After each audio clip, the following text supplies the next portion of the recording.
All right, folks, welcome on back to... Wait, what is this exactly? Well, welcome on back to my channel. We're making our first MLB recap today. I don't know how often I'm going to be doing these. Maybe once, twice a week, every day, every series, every month. Who knows? Just it all depends on if you guys keep hitting that big thumbs up button and hitting that subscribe button. Let me know. That's how you let me know you like this kind of stuff. You want to keep it on the channel. Obviously, this is our first non-college football video, so let's get right into it. I'm going to be recapping all of yesterday's games in the MLB while every home run from every game plays on your screen. Let's get right into it. So the Boston Red Sox have gotten off to a great start this year, 7-3 after putting a whipping onto the Angels. A bunch of home runs for mainly David Hamilton getting his first career homer in his first swing of 2024. Big start for the high-powered offensive Red Sox. Then it was even more with Devers and O'Neill going back-to-back. Reese McGuire already has more home runs this year than he did last year. It was a great outing for the Boston Red Sox. Mike Trout also getting himself a home run for the Angels, but the Red Sox win by 10 runs.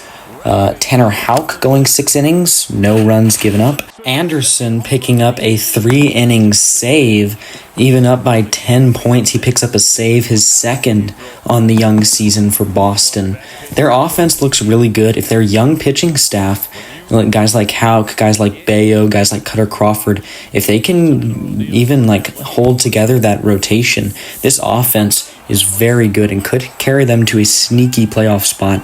I personally don't think so because they're in a really tough division, but O'Neill's been absolutely raking.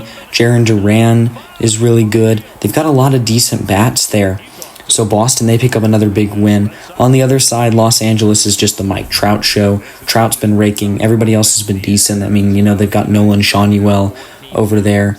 The pitching is pretty bad over in Los Angeles, and I think when Mike Trout leaves, the Angels are just going to be a mess. Really, they haven't done much of anything in a long time. There you see the Reese McGuire home run. McGuire's also been having a really good offensive season for Boston. Hopefully that'll continue for them. Now, real quick, you got a couple of homerless games. San Diego and San Francisco went at it. Not much. The Giants picking up 2 runs in the 8th to take a 3-2 lead. Camilo Doval, their closer, picks up a 3-2 save. And then Tampa Bay and Colorado. The Rays scored 3 times early on in the game. Dakota Hudson gets the loss for the Rockies. And they hold on. Armstrong picking up the 1-run save. Shota Imanaga had another excellent outing for the Cubs. Sadly, it was cut short due to some rain, but he got another win. Cody Bellinger hitting a home run, helping the Cubs score 8 runs. Really, not a lot of it was off the home run, as the Dodgers had 3 errors. Also, they only compiled 4 hits with the bats. The Dodgers really with a bad showing against the surprisingly 6-3 Cubs, who might just be the favorite to win their division. Imanaga getting the win, Stone getting the loss. Palencia picking up another save. As you can see, the winless Marlins got off to a hot start off Kyle Gibson with a Jazz Chisholm Jr. 3-run home run, which was part of their 6-run first inning, which is something they really needed. Miami was 0-9 coming into this point. Jazz Chisholm, the face of that franchise, putting him on his back and hitting a home run to right center off of Kyle Gibson. Gibson's a decent little pitcher. He's bounced around a lot of times.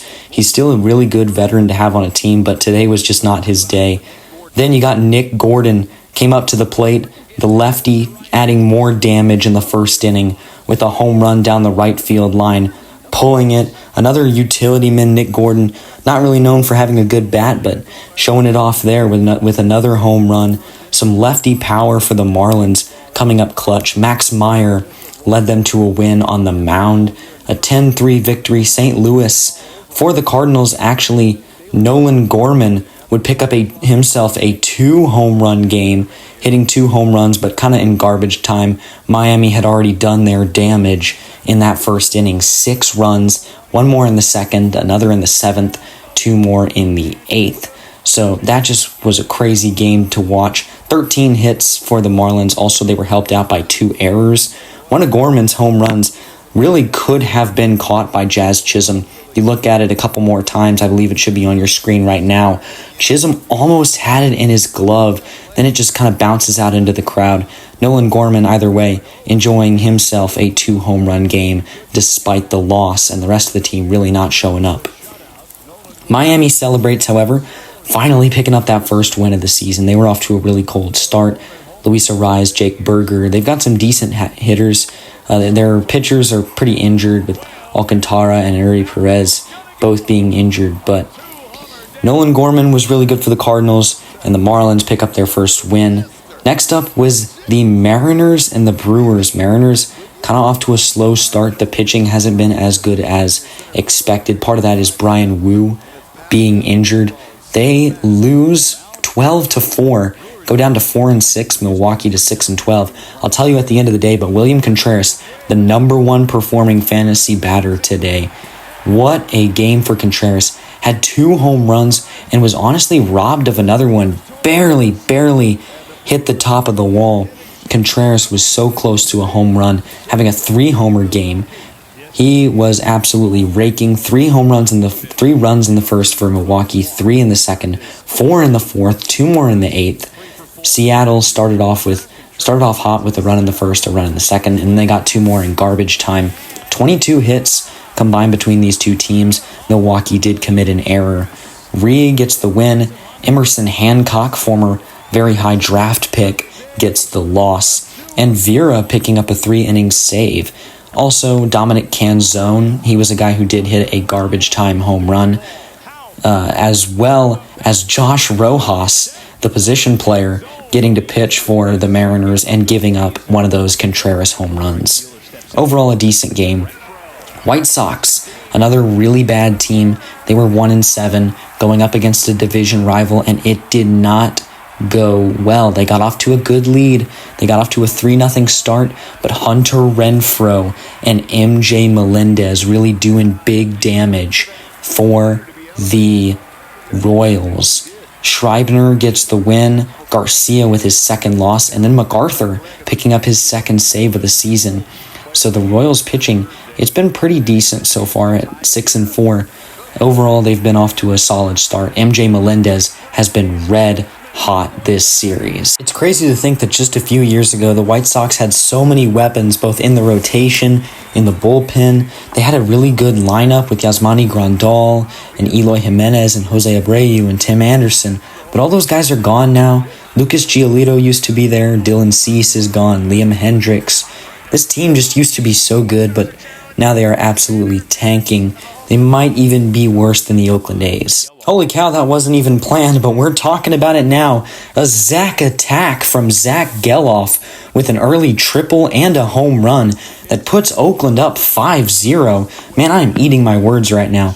Oakland 3-7, so not a great start, but they pick up a huge 7-1 victory over Detroit. Who remembers Jack Flaherty? Because I do. He used to be lights out back in the late 2010s. He's bounced around a little bit since then with the Orioles and now Tigers after leaving the Cardinals.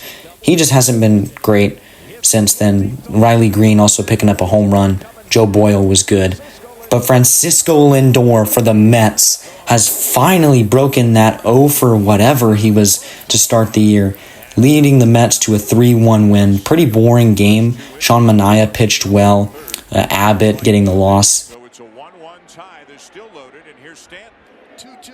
Edwin Diaz picking up the save. Got the brothers mixed up there. Giancarlo Stanton's grand slam was really the story of the Yankees and Blue Jays. They did tag on some insurance later as the Blue Jays tried to claw back, but Yankee Stadium just erupted as soon as that ball left the bat. Bases loaded, grand slam off Bowden Francis. Huge bat flip for Stanton. He's been great. Soto's been great. Cousins picks up the win. Bowden Francis, of course, with the loss. And then Dennis Santana with the save. Another home run from Edmundo Sosa for the Phillies. Another smaller, low-scoring game between the Phillies and the Nationals. The Nationals would end up winning despite Sosa's efforts. Mackenzie Gore picking up his first win of the year. Christopher Sanchez was always a solid prospect. He's bounced in and out of that rotation. He's been a decent arm wherever he goes, but he has he had a decent start today. Finnegan with his third save. Moving on to Baltimore and Pittsburgh.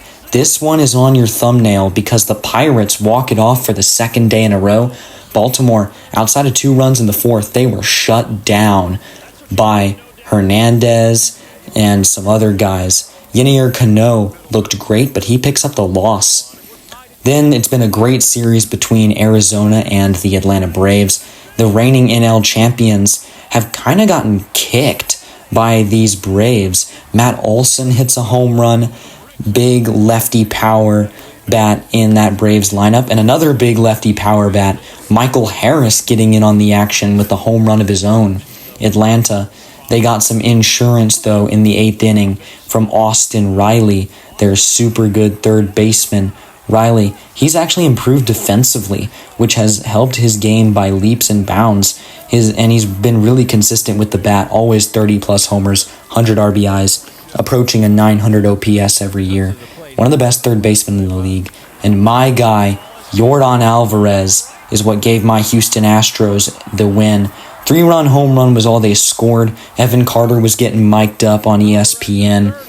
It was an interesting moment. But Ronel Blanco has been elite. Ronel went his first 14 2/3 of this season. No-hit baseball, obviously threw a no-hitter last week on April Fool's. Went 5 2/3 before he gave up one this week. 15 shutout for Blanco. It's been crazy. Dunning picks up the loss. Josh Hader gave up another run, which is a little concerning for Astros fans like me, but he does get the save. Alvarez gets his third of what's going to be 60 home runs this year. Honestly, a very eventful day in the MLB.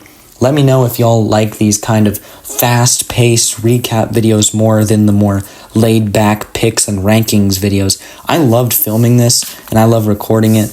The home runs were a lot of fun. Let me know if you want me to talk more about games that didn't have home runs, or if you want me to talk more about pitching.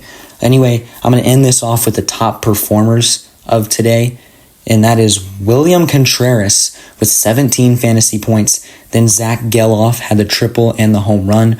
Reese McGuire, the catcher for Boston. Nolan Gorman, you saw, had 2 homers. And then Francisco Lindor with 9 fantasy points. And then your best pitching performance was from Tampa Bay's Ryan Pepio, going 7 scoreless against the Rockies. Anyways, that's going to do it. I'll see you in the next one.